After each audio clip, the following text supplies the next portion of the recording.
Hi everyone, मैं हूँ Lisa and हम देखने वाले हैं कि सैजिटेरियस के लिए यानी कि धनु राशि वालों के लिए ये जो पूरा मंथ है वो कैसा जाएगा, यानी कि आपका जुलाई का मंथ कैसा जाने वाला है। तो यहाँ पे हम 3 से 4 चीज़ें देखेंगे। पहला कि क्या थीम होगा, challenge, blessing and a guidance for you. So let's see.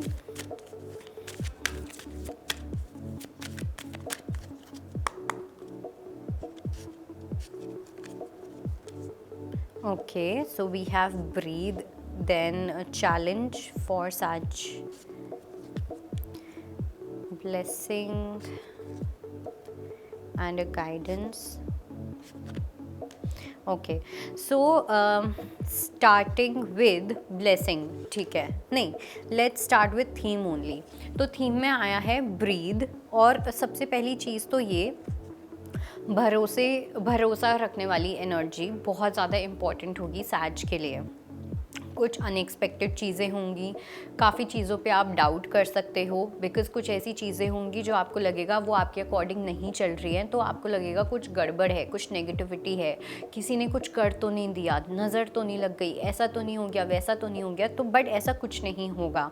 Okay, जो कुछ भी हो रहा है वो यूनिवर्स के अकॉर्डिंग और एकदम सही टाइम पे हो रहा है। जहाँ पे भी आप हो, you have to trust the fact कि आप एक सही जगह पे हो, जिस भी डायरेक्शन में जा रहे हो आप सही डायरेक्शन में जा रहे हो, कुछ भी गलत नहीं हो रहा। सो ये एक फेथ होना चाहिए आपके अंदर।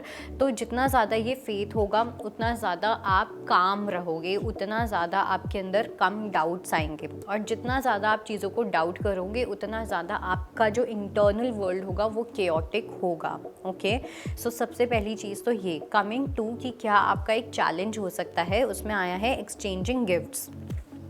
मुझे ना ऐसा लग रहा है कि जैसे आपके पास कोई टैलेंट है, आपके पास बहुत सारी नॉलेज है, तो उस नॉलेज को लोगों के साथ शेयर करने में आप कंजूसी कर सकते हो। उस गिफ्ट को, जो भी आपके पास गिफ्ट है, उस गिफ्ट को दूसरों के साथ शेयर करने में कंजूसी करना, ये आपका एक बहुत बड़ा चैलेंज होने वाला है। अपने आप को बहुत ज़्यादा सोचोगे, ये मुझे शेयर करना चाहिए, नहीं करना चाहिए, ये मैं कर दूंगा या कर दूंगी तो उसके पास वो चला जाएगा, ऑल ऑफ दैट। तो एक ग्रीड मुझे दिखाई दे रही है, एक एनवी वाली एनर्जी दिखाई दे रही है, एक इनसिक्योरिटी दिखाई दे रही है। ओके, अपनी लाइफ को दूसरों की लाइफ के साथ भी कंपेयर कर सकते हो। कोई पर्सन आपके साथ कोई बहुत अच्छा बिहेव करेगा तो आपको डाउट हो सकता है उस पर्सन के ऊपर कि ये पर्सन इतना अच्छा क्यों कर रहे हैं, इतना अच्छे से बात क्यों कर रहे हैं, कुछ ना कुछ छुपा होगा, कुछ ना कुछ ये पर्सन चाहते होंगे। बट ऐसा नहीं होगा, ऐसा कोई सेल्फिश मोटिव मुझे नहीं दिख रहा कि कोई भी पर्सन अगर आपसे बात करना चाहेगा, हेल्प करना चाहेगा तो उनका सेल्फिश मोटिव है। सो ये चीज़ें समझने में, रियलिटी को और इल्यूजन को डिफ्रेंशिएट करने में एक चैलेंज आ सकता है। कमिंग टू कि क्या एक ब्लेसिंग है, सो इसमें आया है टाइम टू गो।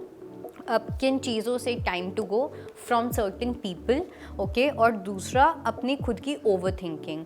कहीं ना कहीं आपकी जो बहुत ओवर थिंकिंग होती है, ठीक है, आप थोड़े से कभी कभी हो सकता है डिल्यूजनल भी हो जाते हो। अगर आप यहाँ पे खड़े हो, आपके आसपास कुछ 2 लोग खड़े हैं, वो अपनी बातें करके हंस रहे हैं, तो आपको लगेगा कि सामने वाला आपके ऊपर हंस रहा है। तो उस लेवल की आपकी कहीं ना कहीं ओवर थिंकिंग हो जाती है। तो अब इस ओवर थिंकिंग से लेट गो करने का टाइम आ गया है। और कुछ लोग भी होंगे जो आपकी लाइफ से यूनिवर्स निकालेंगे। कहीं ना कहीं आप उन लोगों से बहुत क्लोज हो, ठीक है, आपका एक बहुत स्पेशल कनेक्शन है, but for the time being universe आपको उन लोगों से सेपरेट करने वाले हैं। तो इसलिए उस चीज़ को लेके आपको थोड़ा सा प्रिपेयर्ड रहना है। कमिंग टू कि क्या गाइडेंस है, गाइडेंस ये है कि बहुत ज़्यादा बीच में फील करने वाले हो in the month of July. ऐसा फील होगा कि ना यहाँ के रहे ना वहाँ के रहे, ना अच्छा हो रहा ना बुरा हो रहा, हो क्या रहा है यही नहीं पता। तो उस अनसर्टेनिटी को एम्ब्रेस करना है, उस अनसर्टेनिटी को एक्सपीरियंस करना है, ऑब्जर्व करना है।